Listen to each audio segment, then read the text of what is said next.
नाज़रीन अस्सलाम वालेकुम। आपकी खिदमत में एक नई वीडियो के साथ आपका मेज़बान नज़र है। नाज़रीन, फैसल वाडा जिसका पुराना तलक रहा है पाकिस्तान तहरीक इंसाफ से, आज सदर पाकिस्तान बन गया आसफ अली जरदारी। आज फैसल वाडा ने आसफ अली जरदारी समेत मुस्लिम लीग नवाज के तमाम हक़ाइक़ से पर्दा उठा दिया और इस हुकूमत को एक बंदरबाट हुकूमत करार देते हुए बड़े बड़े इंकशाफात कर दिए हैं। फैसल वाडा आज इतने गुस्से में थे कि सारी हकीकत अवाम के सामने रख दी है। नाज़रीन, एक दफ़ा वीडियो मुलाज़ा फरमाए, फिर इस पर मुकम्मल तफसील आपके सामने रखते हैं। मेरी साहबका पार्टी थी, उसको 12 बजे मेरे बाप ने पाबंद किया था कि आप वो नो वोट ऑफ कॉन्फिडेंस ले। भाई हमारी गवर्नमेंट थी, हम जमहूरी लोग थे, लेते डील करते, देते, कुछ पाते कुछ खोते, संभाल लेते। ये कोई हुकूमत तो है नहीं, ये तो बंदरबांट है। मैंने जिस तरह कहा, आज आसिफ जरदारी साहब सदर मुंतखब हो गए, शहबाज शरीफ साहब वज़ीर आज़म हैं, मरीम नवाज शरीफ साहब वज़ीर आला पंजाब हैं और भी बाकी वज़रा आला बन गए हैं। सवाल ये है कि क्या आज की हुकूमत, आज का सियासी निज़ाम, इस पर भी उतनी ही बड़ी मोहर है एस्टैब्लिशमेंट की जितनी 2018 में थी, या आज ज़्यादा है पहले से आपके नज़दीक? देखिए, सबसे पहले ये कोई हुकूमत तो है नहीं, ये तो बंदरबांट है। और इस बंदरबांट के अंदर आप मज़ीद जमहूरी जनाजे देख रहे हैं, और जमहूरियत का जो मज़ा चखने वाले पहरेदार, चौकीदार और सिपाही बने हुए थे, जमहूरियत और आइन के कानून के चैम्पियंस, जिनको बहुत शौक था सादिक अमीन तरीके से जो आ गए हैं लोग, और सादिक अमीन लोग अब मौजूद हैं असम्बलियों में। तो अब तो उनसे पूछा जाए ना, कौम पूछे जाकर कि भाई जब आइन और कानून का शब खून मारा गया था पंजाब में और KPK में इलेक्शन ना करा के, तो उसका आज तक तो एहतसाब हुआ नहीं है। तो आइन और कानून के चैंपियन यहाँ क्या कर रहे हैं? सुबह पढ़ते हैं 6, उसी को पढ़ते हैं शाम को 9। तो उनको मुबारकबाद दे जाके कौम, और कौम जाके बताए कि जमहूरी निज़ाम आने के बाद 11 रुपये पेट्रोल बढ़ गया है, डॉलर बढ़ना शुरू हो गया है। और मैं आज आपके प्रोग्राम का रिकॉर्ड का हिस्सा सभी का बना रहा हूँ, आपका भी बना लेता हूँ मुनीब भाई, कि आज की तारीख की कीमतें देख लें। 10वें रोजे पे और 11वें रोजे पे हम एक शो करेंगे, ठीक है, और डबल होंगी कीमतें एक आम गरीब आदमी के लिए, ठीक है। जब डबल होंगी तो वही आपका टेस्ट केस है इस नाकाम, नाअहल, निकम्मी हुकूमत का, कि जो रमजान में प्राइस कंट्रोल ना कर पाएगी और आम आदमी को कोई किसी किस्म की सहूलत नहीं दे पाएगी, तो ये हुकूमत किस तरह आगे परफॉर्म करेगी नकारा, और उसका रिजल्ट क्या होना है, और उसने खुद कितने दिन चलना है, इस सब का तयन जो मैं 6-8 महीने से कह रहा हूँ, वो रमजान मुबारक का जो महीना है वो क्लियर कर देगा आपको और मेरे लिए भी। अच्छा फैसल भाई, एक बात क्लियर कर देगा, मैं तो बड़ा क्लियर हूँ उसके ऊपर। फैसल भाई, बात ये है, अभी आपने अल्फाज इस्तेमाल किया, आपने कहा ये बंदर बांट है।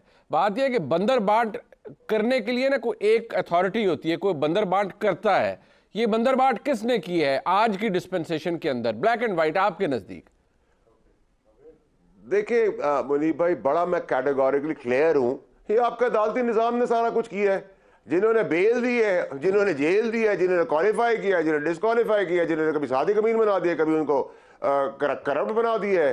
तो ये तो टोपी ड्रामा चलता है। आपने देखा जमहूरी निज़ाम आते साथ कौम को सबसे बड़ा रिलीफ आपका जो सूबा है जिसमें आप बैठे हैं, स्टार प्लस जिसका नया नाम है, और बुज़दार 2 की शक्ल के बाद आपको आइंस्टाइन की हुकूमत आते हैं, सबसे पहला रिलीफ पाकिस्तानी कौम को क्या मिला है कि मियां साहब के दोनों बच्चों की सजाएं सस्पेंड हो गई हैं। वो मेरे बाप ने किए सस्पेंड, आपने किए सस्पेंड, या फौज ने किए सस्पेंड? नहीं, बट ये हालात ऐसे नहीं। बट फैसल भाई, ये हालात आए कैसे है ना? देखिए, बड़ी सीधी सी बात है, सुन्नी इत्तेहाद काउंसिल हो या तहरीक इंसाफ को, वो तो ये कहते हैं कि ये इंतखाब सबको पता है किसने रिग करके दिया है, किसने धांधली करवाई है, कौन बेनिफिशरी बना है।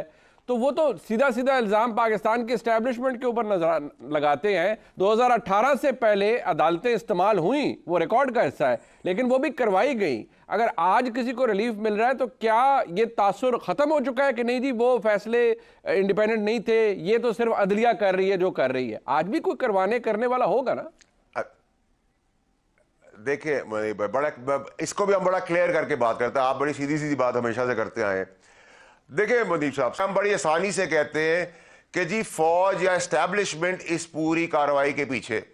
मेरा सवाल ये है कि 44 साल के बाद आपने ये बताया जो हमारे पैदा होने से पहले हमें पता था कि भुट्टो साहब के ऊपर एक अदालती कत्ल हुआ है, ठीक है। 44 साल बाद आप ये बता रहे हैं कि कत्ल हुआ और डिक्टेटर उसमें शामिल था और डिक्टेटर को हमने बड़ा बुरा भला कहा। तो कुछ अशराफ, कुछ समराइज्ड समरी स्टोरी اس جج کے بارے میں بھی تو لکھی جائے کہ 44 سال پہلے وہ کیا بے حیثی اور بے شرمی کا کام کیا جو اس جگہ پہ بیٹھا تھا. ٹھیک ہے, اس کا کوئی ذکر نہیں ہے. ٹھیک ہے, اس کے اوپر کوئی علامتی بھی سزا نہیں ہے. ٹھیک ہے. اچھا, اب آپ کہتے ہیں کہ جی عدالتیں جو ہیں وہ کسی کے کہنے پہ تو نہیں کری, تو عدالتیں کھڑی ہو جائیں اور کہیں ہم سے یہ کروا رہے تو ہم کہیں گے ٹھیک ہے جی, ہم ان کے آگے کھڑے ہو جاتے ہیں. وہ یہ بھی نہیں کہنا چاہتے, وہ یہ بھی نہیں کہتے. اچھا, آدھی کورٹس ان کے خلاف فیصلے دے رہی ہیں اسٹیبلشمنٹ کے, تو پھر یہ مکسچر جو, اب میں آپ کو اس کو سمرائز کر کے آتا ہوں ہو کیا رہا ہے اور ہوا کیا ہے. ایک تو یہ کہ آپ پہلے چلے جائیں, ہماری حکومت جو میری سابقہ پارٹی تھی اس کو 12 بجے میرے باپ نے پابند کیا تھا کہ آپ وہ نو ووٹ آف کانفیڈنس لے. بھائی ہماری گورنمنٹ تھی, ہم جمہوری لوگ تھے, لیتے ڈیل کرتے دیتے, کچھ پاتے کچھ کھوتے, سنبھال لیتے. ہمیں پابند کیا گیا, پریزن وین میرے باپ نے نکال کے دی. اس کے بعد جب ہمارا تختہ الٹ گیا اور پاپولیرٹی ویو آ گئی, اس سے پہلے آپ یاد رکھیں کہ آپ کے اوپر, خان صاحب کے اوپر دھمکانے کی بھی کیس چل پڑا کہ جج کو دھمکایا ہے. اب جب پاپولیرٹی ویو آئی تو پلٹی کھا گئے آپ سارے کے سارے. جہاں سزا دینی تھی وہاں جزا دینی شروع کر دی, جہاں جزا دینی تھی وہاں سزا کرنا دینی شروع کر دی.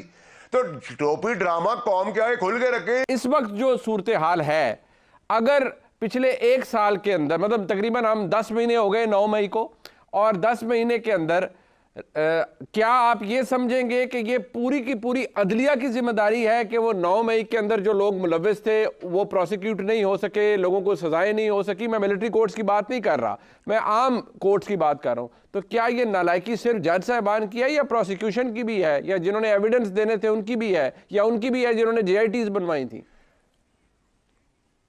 منیف صاحب دیکھیں, میں کبھی اس ٹاپک پہ میں نے بات کی نہیں ہے, لیکن آج میں تھوڑی سی سرسری بات آپ کے پروگرام کے توسط سے کر لیتا ہوں. ابھی تو میں نے یہ بات نہیں کہی ہے کہ وہ کون سے توپ ترم خان جج تھے جب عمران خان صاحب اس دھرنے کو لے کے چل پڑے تھے اور ان کا فون آیا تھا اس کنٹینر کے اندر, اور اس کنٹینر کے اندر کیا باتیں ہوتی. اس وقت تو میں خان صاحب کی پارٹی کا, اس 4 کی کور کمیٹی کا, ان کا رائٹ ہینڈ مین تھا. تو جس دن میں نے وہ کھول دیا تو آج کے عدالتی نظام کے اوپر بھی بہت سارے سوالات کھڑے ہو جائیں گے.